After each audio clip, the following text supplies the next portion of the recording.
Why will you insist on building them condominiums when you can distribute the land to them 500 a month lang? Ang babayaran nila. Why will you insist on building condominium? Dahil kikita ka doon sa contractor ng condominium na may porsyento ka doon, kaya pinag-i-insist mo yung condominium. O actually, bakit nyo ini-insist ang condominium? Payag naman yung mahihirap na i-distribute na lang yung land sa kanila, and that's 500 a month. Nakalagay sa mandate nyo to help the poor and the homeless. Yes. But the poor and the homeless cannot afford the condominium. Why not distribute the land under the community mortgage program na 500 a month lang ang ano nila? But ayaw nyo nun. O, paalisin nyo doon sa lupa at tayuan nyo ng kondo. Saan nyo dadalhin yung hindi kayang magbayad sa kondo? Oh, di homeless na naman yon.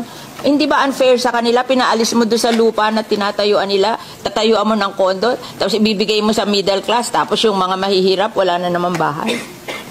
Yes, you have to reconsider what you're doing. I think it's wrong. Yes, Mr. President. I think sa tulong ng Senado, dito sa mga budget plenaries natin, naisusulong natin yon. Hindi lang yung reconsideration, pero yung redesigning din mismo ng 4PH program. I think we have done the community mortgage program in Las Piñas for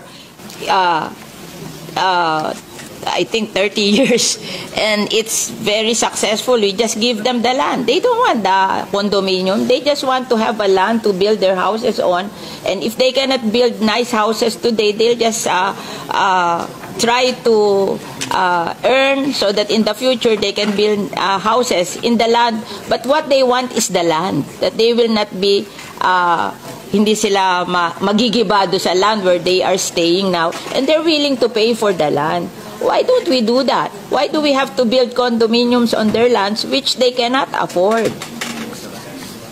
Before kasi, yung aming CNP program, we're just giving land to the poor and the homeless. And they will try to save money to build their homes, better homes in the future.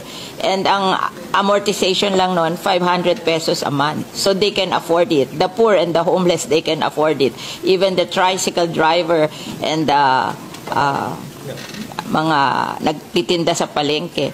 But now, they are prioritizing condominium. Ang condominium, ang mahal. It's for the middle class. It's not for the poor. Tapos paaalisin nila doon sa lupa yung poor, lalagyan nila ng condominium. Saan nila dadalhin yung poor?